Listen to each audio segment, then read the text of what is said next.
Hello there. Well, Tim Knight, and I am exceptionally pleased with the end of this day for a couple of big reasons. One, that we're done with it. I hate FOMC days. I hate them. I hate them. I hate them. It's propaganda. It's permeable. I try to keep this G-rated. Pandering. Yeah, that's a good word for it. Not what I was thinking. And it's Powell slithering out and making his little just lies and canards and just laughable pledges about how he's doing this for the common man and how important, seriously, the Fed exists for one reason only, to basically push the wealth of the country toward the extreme right edge of the curve, which they've succeeded at wildly. Powell is a cancer, as is the entire Federal Reserve on the entire United States, and he pretends to be a saint. So, evil man. And I don't like him, and I don't like FOMC days. He gave a 50 basis point cut to the administration. There will be no other Fed meetings unless they do an emergency rate cut, which I don't put past him, before the election. The election's on November 5th. The next Fed announcement's November 7th, which weirdly is on a Thursday. I think they deliberately push it later in the week because God only knows what mayhem the country's going to be in on November 6th. So I don't think he's going to get nearly as much attention on the 7th as normal. So yeah, reason one is that we're done with it, that the slate is clean with this bastard. The other reason, of course, is that we've wound up with a red day. It was awful when the announcement came out.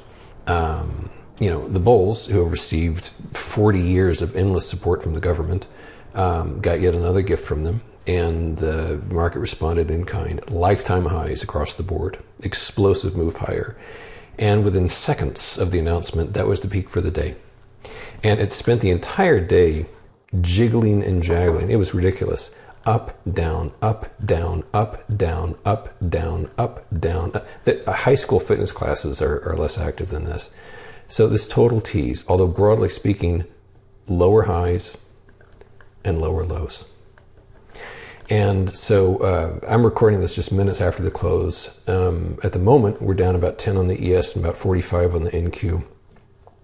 But like I say, it was a pretty rough day to get through. And one of the reasons I wrote my trading rules post last night and this morning was to sort of drill into my thick skull, to sit tight, be strong, try to ignore the noise, which is very difficult in an environment like this. But I, with almost perfect success, managed to do so. I really had one failure, which was EWZ. Brazil, I just screamed uncle and I got out at a pretty terrible price. And then, of course, it completely reversed. That was my one. I had 16 positions. I screwed up that one and I shouldn't have, and shame on me. And, I tried very hard with those rules to pound it in my head not to do exactly what I did, but I did. So shame on me. But on the whole, held fast. And I can pull up any chart of any position. And, these things are just, you can just see these are all upside down V's. Literally was pretty muted, but if I look at, say, AMD, for example, you can just see those pops going higher. Amazon, and, on and on and on. You get the idea. EFA was a very dramatic example. This was the announcement. And, it wound up the day with a loss. Thank God. So that's that situation. Anyway, so congratulations to me and the rest of you for getting past this son of a bitch session that rat bastard Powell did and now slither back into his hole. Let's look at some things a little more generally. Here's the ES. We did not achieve a lifetime high in spite of the shameless pandering the aforementioned Powell did. We're close. It wouldn't take too much. In recent history, post-Fed days tend to be down. Why would that be? Because even the most numbskull bull realizes that, this doesn't change anything. It really doesn't change anything. We're still $36 trillion in debt. We still have an economy that's probably in a recession already, but that's being hidden for the moment. But we're probably heading into one of the biggest recessions of the century. and earnings are coming up in a few weeks, which I bet will be a wreck. The corporate buybacks, which are the vast majority of the reason the market goes up, is corporate buybacks. That's being turned off. That spigot's being turned off for earnings season. And we're in the most bearish period of the calendar year. So there's all kinds of juicy goodness for the bears coming. So I'd be surprised and disappointed if we didn't have a weak remainder of the week after this preposterous lift based upon the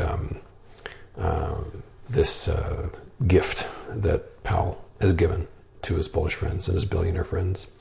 So there we have it. We're not at lifetime highs. And if we do weaken, of course, the next big test is that Fibonacci. That would be the first medium-term target to hit. The bloom is definitely off the tech stock rose. The NQ, unlike, say, the Dow 30, which has been hitting lifetime highs every single day, the NQ was down about 0.25%. And we're months away from the lifetime high back here. We had, rather violent fall. The federal government stepped in and just did everything they could to prop things back up again, but that failed too. And once again, the government stepped in to try to prop things up, just like they were doing in Japan and everywhere else. And so it's working less and less, lower high, lower high. And so short term, what we want to keep an eye on is roughly this level, this peak that we saw back at the end of July, which prefaced that literally 2-day and 1-hour plunge that we experienced.